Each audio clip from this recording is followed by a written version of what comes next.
विधानसभा की दावेदारी मेरी 2012 से थी।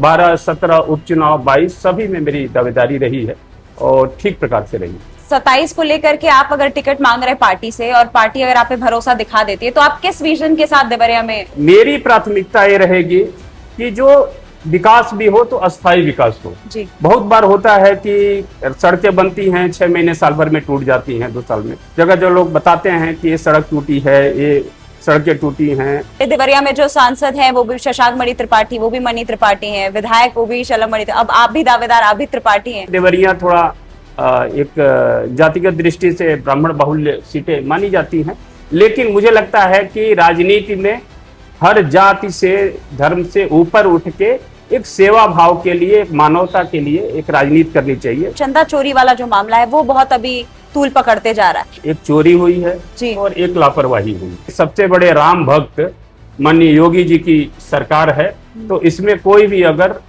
अपराध किया है तो निश्चित रूप से उसे सजा मिलेगी। नमस्कार, आप देख रहे हैं बक्कई चौक और मैं हूं आपके साथ गरिमा त्रिपाठी।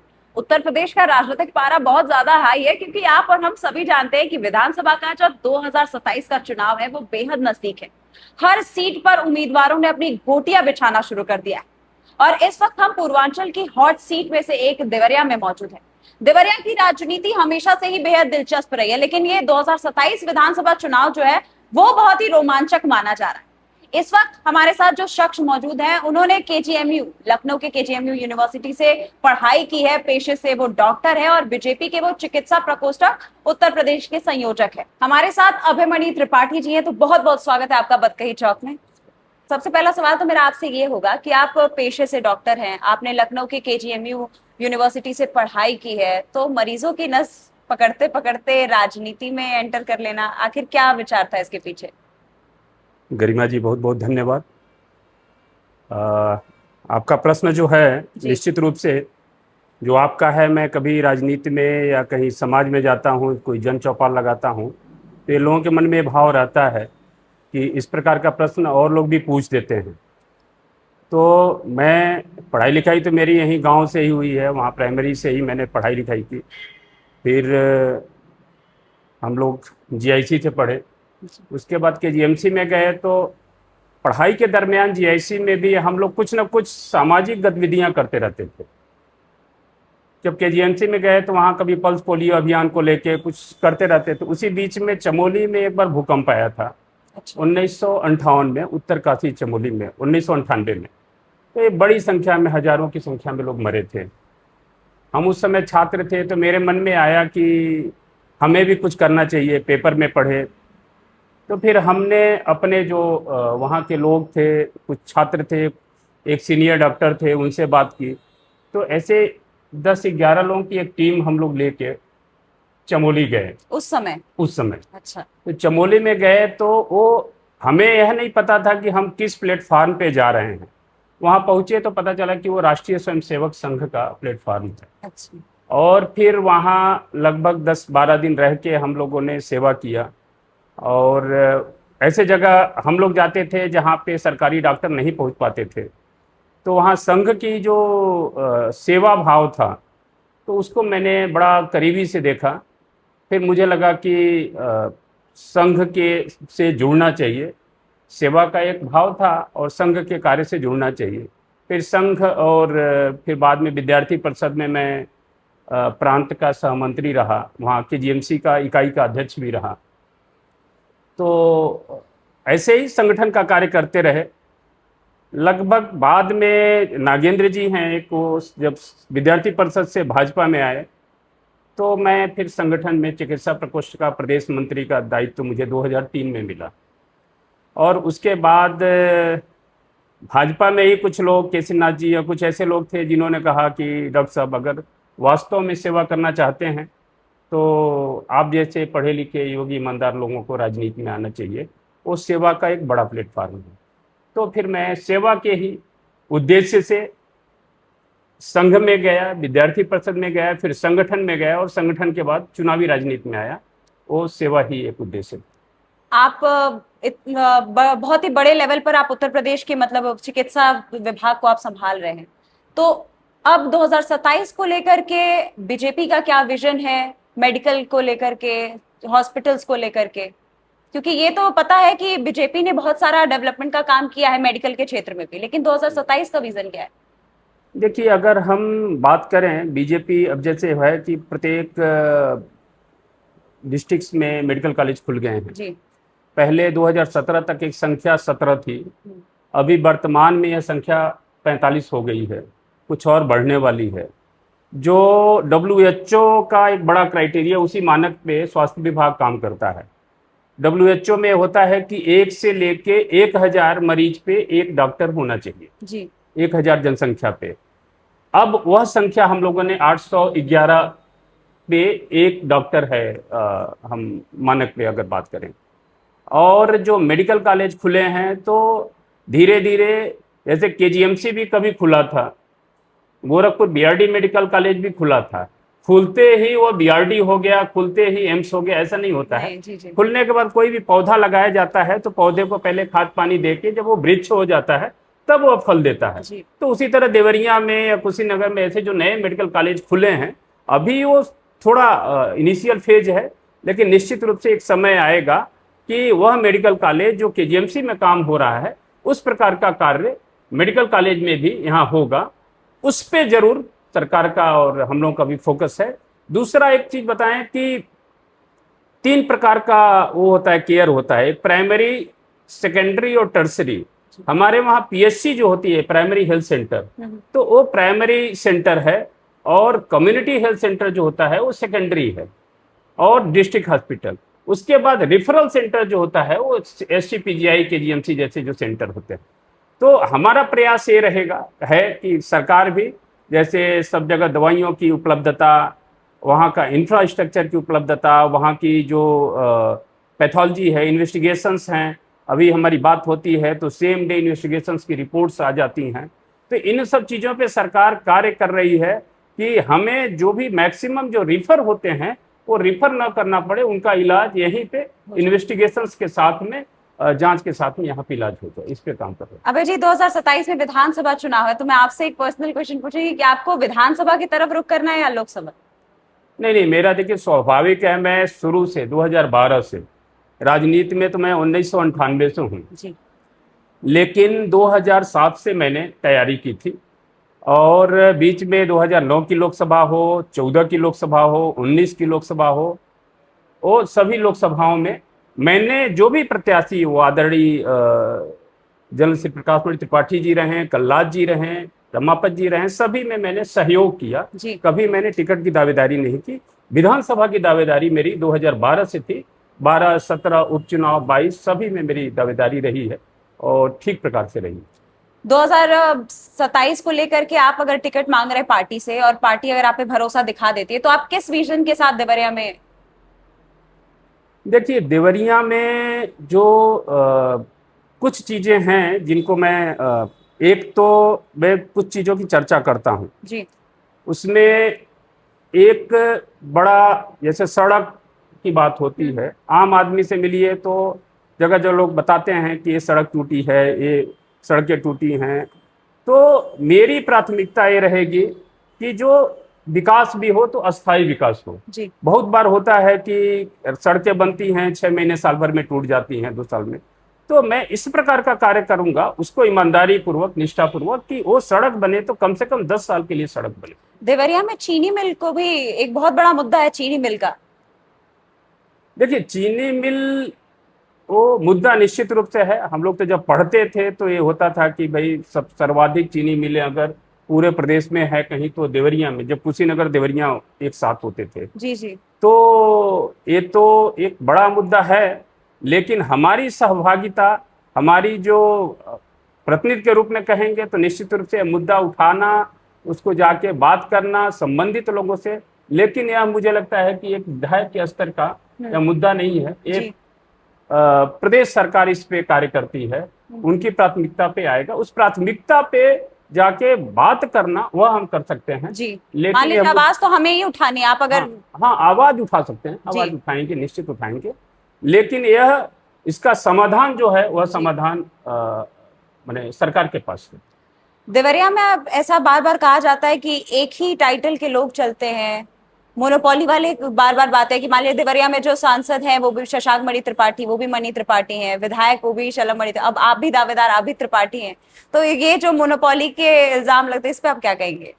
देखिए, देवरिया में चूंकि बैतालपुर एक केंद्र है, जी। अब बैतालपुर के आसपास बहुत सारे गांव हैं, हम लोग पटीदार बोले जाते हैं, हाँ जी। तो वो मणि त्रिपाठी लोग होते हैं जो बैतालपुर के आसपास के हैं। अब उसमें लेकिन मुझे लगता है कि पार्टी इन सब चीज़ों में नहीं, उनके लिए प्राथमिकता है कि कार्यकर्ता, तो अगर कार्यकर्ता की दृष्टि से कहेंगे तो मैं तो 1998 से कार्य कर रहा हूं और प्रदेश के बहुत बड़े बड़े पदों पे रहा हूं, तो लगभग 28 साल का विद्यार्थी परिषद संघ और भाजपा का एक राजनीतिक सांगठनिक कार्यकाल हो गया है। उसके अलावा मुझे लगता है कि साफ सुथरी छवि, एक बेदाग छवि, योग्यता, ईमानदारी और उसके अलावा जनता में लोकप्रियता, ये सब मानक होते हैं। उस मानक के आधार पे तय किया जाता है पार्टी। जातिगत थोड़ा दिखता है कि हाँ, निश्चित रूप से देवरिया थोड़ा एक जातिगत दृष्टि से ब्राह्मण बाहुल्य सीटें मानी जाती हैं, लेकिन मुझे लगता है कि राजनीति में हर जाति से, धर्म से ऊपर उठ के एक सेवा भाव के लिए, एक मानवता के लिए एक राजनीति करनी चाहिए। और जब इस प्रकार की राजनीति होती है तो ये सब जो मुद्दे हैं, वो सरनेम और बाकी चीजें, वो सब पीछे छूट जाते हैं।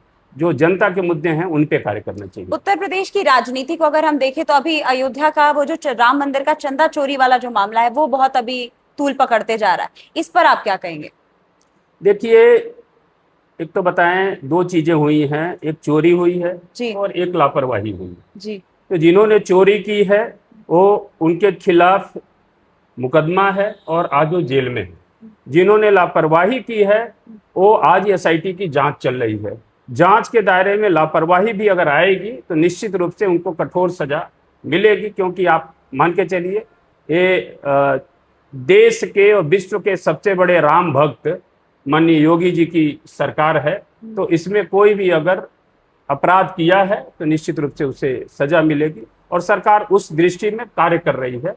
मुझे लगता है कि अभी तमाम लोग जेल जा चुके हैं और बाकी भी जो अगर दोषित मिलेंगे तो उनको निश्चित रूप से कठोर कार्रवाई। विपक्ष भी इस पे अपनी रोटियां सेक रही है। वो भी, जो लोग रामलला के दर्शन करने नहीं पहुंचे, वो भी राम नाम का अल्पलाग कर रहे हैं, तो उस पे क्या कहेंगे आप?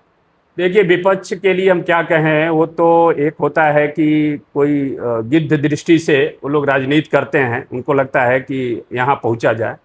जबकि कांग्रेस अगर बात करेगी तो वही कांग्रेस जिसने भगवान राम के अस्तित्व को नकार दिया, काल्पनिक बोला, वही कांग्रेस जिसने राम सेतु को तोड़ने की बात की, वही कांग्रेस जिसने सुप्रीम कोर्ट में सैकड़ों वकीलों की फौज खड़ा कर दी कि मंदिर न बनने पाए, और वह कांग्रेस आज अवसर मिल गया है तो यह बात करती है।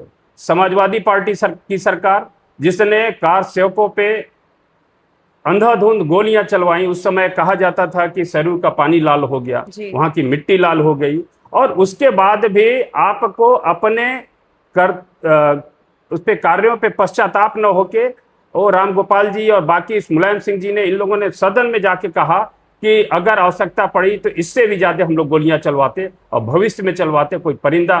तो इस प्रकार के लोग जो सदैव जिनकी पृष्ठभूमि, जिनका कार्य भगवान राम के खिलाफ रहा हो, आज अगर वो चाहते हैं कि जनता उनके इन सब बातों पे विश्वास कर ले तो जनता इस बहकावे में नहीं आने वाली है।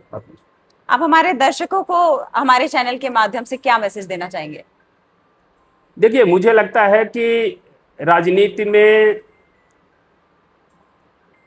अगर समाज में कुछ अच्छे लोग, पढ़े लिखे, योग्य लोग, क्योंकि जो भी तय होता है राजनीति में, समाज के लिए, देश के लिए जो भी तय होता है वह ठीक ऊपर का व्यक्ति, राजनीतिक व्यक्ति तय करता है, और वहां अच्छे आईक्यू वाला, योग्य व्यक्ति, ईमानदार व्यक्ति, पढ़ा लिखा व्यक्ति, और जो सेवा के लिए राजनीति में आए, धनार्जन के लिए न आए, जो अपने पीढ़ियों की करोड़ों रुपए कमाने के लिए न आए, जिसका ध्येय हो, उद्देश्य हो कि मुझे समाज के अंतिम व्यक्ति के लिए वहाँ शिक्षा पहुँचानी है, वहाँ स्वास्थ्य की व्यवस्था करनी है, वहाँ सड़कों की व्यवस्था करनी है, वहाँ विकास पहुँचाना है, जो पढ़े लिखे बच्चे नहीं हैं उनके लिए रोजगार के अवसर उपलब्ध कराने हैं, और इस प्रकार की सोच लेके अगर कोई, और उसके अलावा भी आपको बताएं, एक ये सब तो मुद्दे हैं, लेकिन मुद्दों में एक होलिस्टिक एक अप्रोच आपका होना चाहिए कि संपूर्ण समाज का विकास कैसे हो। विकास एक होता है कि आपसी वैमनस्यता पैदा करके हम अपने लाभ के लिए किसी दूसरी जाति में बांट देते हैं, कहीं किसी कुछ विवाद कर देते हैं। उससे अच्छा कि हम पूरा समाज को एक साथ लेके, और आप देखेंगे सिर्फ सड़क, शिक्षा, स्वास्थ्य और रोजगार का ही मुद्दा नहीं है। मुद्दा हम लोग जिस तरह से प्रकृति में असंतुलन हो रहा है, एयर क्वालिटी इंडेक्स छोटे छोटे शहरों में बढ़ती जा रही हैं, कैंसर की और हार्ट की और बाकी बीमारियां जिस प्रकार से बढ़ती जा रही हैं, हम उनके लिए क्या करने वाले हैं? हम अगर बात करें तो मोदी जी ने क्या कहा कि आप स्वच्छता, हम तो कह रहे हैं कि आप स्वच्छता तो करिए ही, आप स्वच्छता नहीं कर पा रहे हैं तो आप गंदगी मत करिए, उससे भी हमारा देवरिया साफ सुथरा रहेगा। तो एक प्रकार का यह भाव होना चाहिए। दूसरा, हमें लग रहा है वृक्षारोपण हम सभी लोगों को एक बड़े अभियान में लेना चाहिए।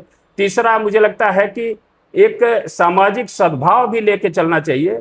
और मैं एक थोड़ा सा अलग हट के विषय है, लेकिन एक चीज बताऊंगा आपको कि मेरा स्वास्थ्य के क्षेत्र में, अभी जैसे मैंने बताया कि देवरिया को लेके स्वास्थ्य के क्षेत्र में मेरी बड़ी रुचि है, और प्रतिदिन मेरे पास 5, 10, 15 लोग ऐसे आते हैं, मैं कुछ न कुछ उनको सहयोग करता हूं। लेकिन मैं जब पढ़ता था तो केजीएमसी में एक विभाग था, कैंसर विभाग जी, और वह मुश्किल से मुझे लग रहा है कि 2000 स्क्वायर फीट में वो विभाग होगा। आज 2 लाख स्क्वायर फीट में भी कैंसर संस्थान बन गया है। क्या कारण है कि 25 से 30 साल में कैंसर के मरीज इतने बढ़ गए, और कैंसर के मरीज बढ़ते हैं तो 2 से 5 साल इलाज होता है, और इलाज के बाद उनकी स्वाभाविक मृत्यु हो जाती है। घर का भी जो जमा पूंजी होता है वो कहीं न कहीं निकल जाता है। तो हमें उस ओर कार्य करना चाहिए कि स्वास्थ्य की दृष्टि से हम लोग कहते हैं कि prevention is better than cure.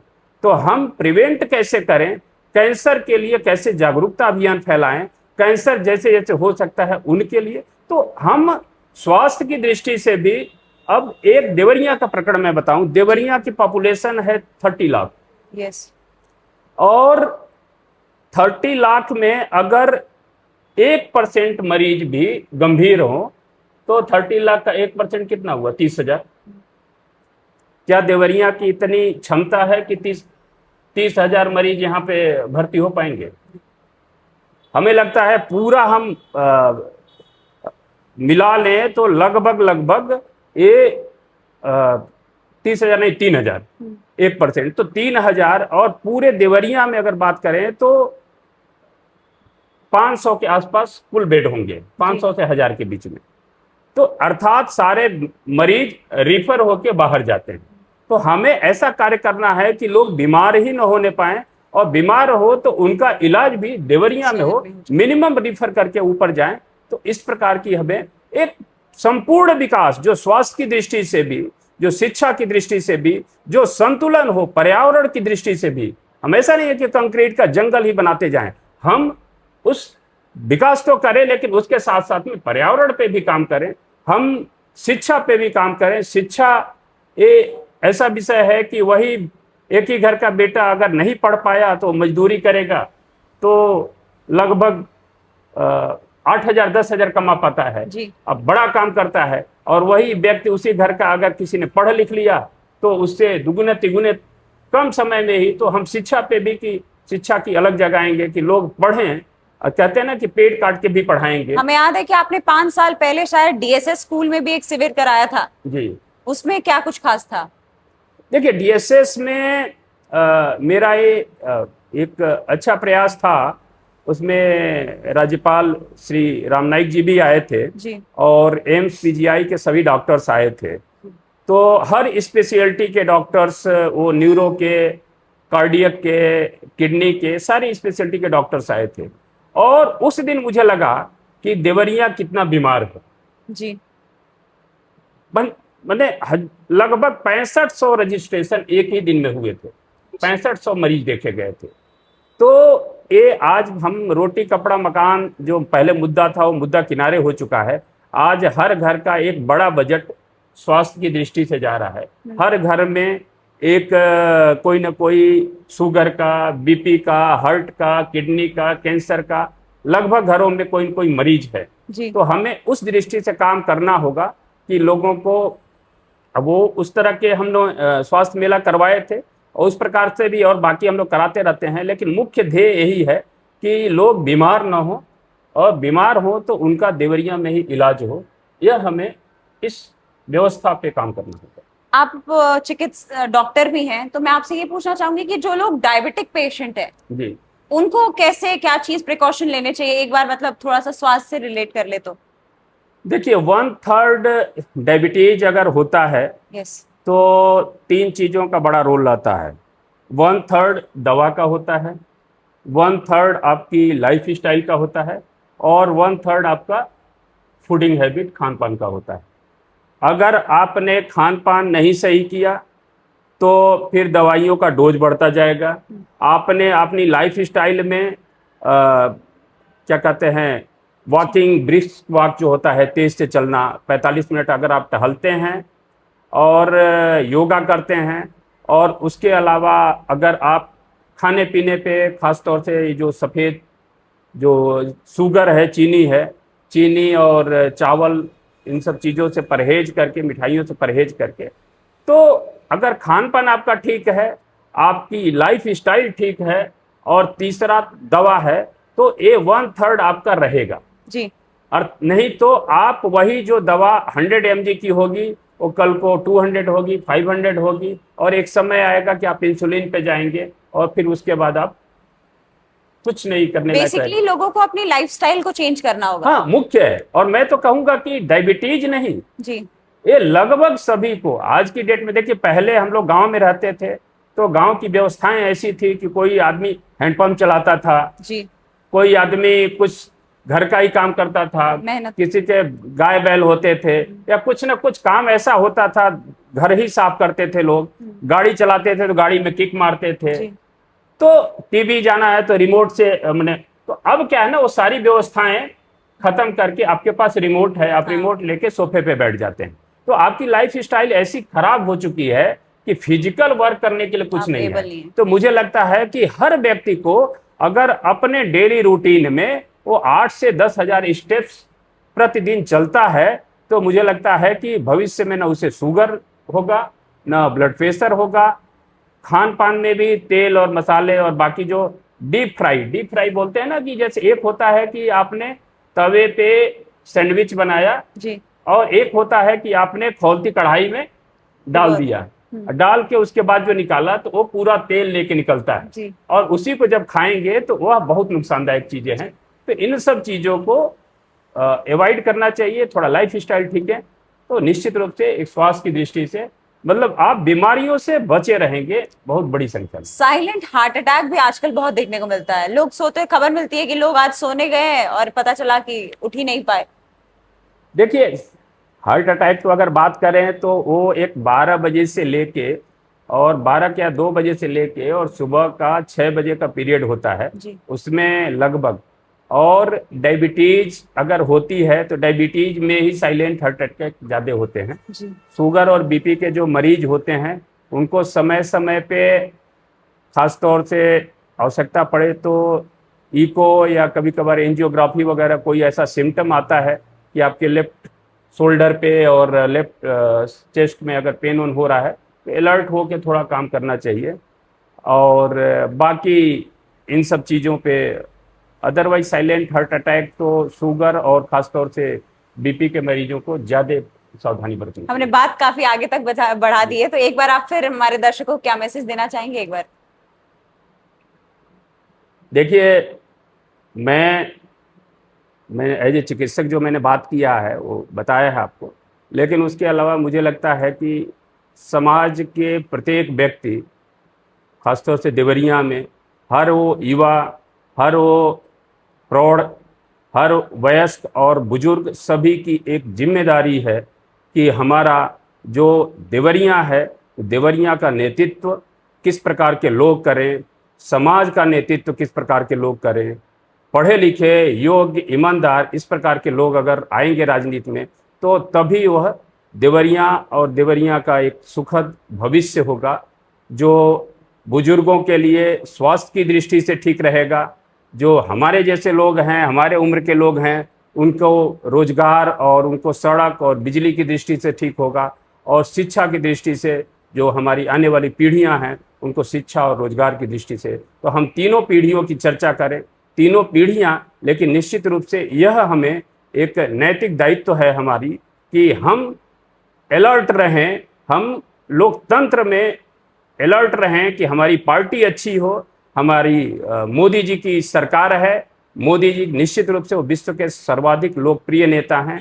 तो मोदी जी जैसा व्यक्तित्व ये उत्तर प्रदेश में, जिन्होंने उत्तर प्रदेश को एक बीमारू राज्य से उठा के आज उत्तर प्रदेश एक बड़े स्तर पे हम लोग अगर अभी जीएसटी का संग्रह की बात करें तो हम दूसरे या तीसरे नंबर पे पहुंच गए हैं। तो हम हर दृष्टि से हमारा देश विकसित हो रहा है, हमारा प्रदेश विकसित हो रहा है। तो उनके साथ साथ में पार्टी एक राष्ट्रवादी पार्टी है जो हमेशा राष्ट्र के लिए बात करती है, देश को आगे बढ़ाने के लिए बात करती है। तो उनके साथ साथ में स्थानीय नेतृत्व भी ऐसा रहे कि जिसकी सोच राष्ट्रवादी हो, जिसकी सोच ईमानदार हो, योग्य हो, सेवाभावी हो, इस प्रकार के लोग राजनीति में आएंगे तो निश्चित रूप से देश, समाज और देवरिया का एक सुखद भविष्य होगा। बहुत बहुत धन्यवाद अभयमणि त्रिपाठी जी। तो आप सुन रहे थे अभयमणि त्रिपाठी जी को, जिन्होंने चिकित्सा के बारे में बहुत कुछ बताया, स्वास्थ्य के बारे में हमें बहुत सारी जानकारियां दी, स्वच्छ भारत अभियान की भी उन्होंने बातचीत की। तो आपको ये वीडियो कैसी लगी कमेंट करके जरूर लिखिएगा। वीडियो पसंद आए तो लाइक, कमेंट, शेयर जरूर करिए। नमस्कार।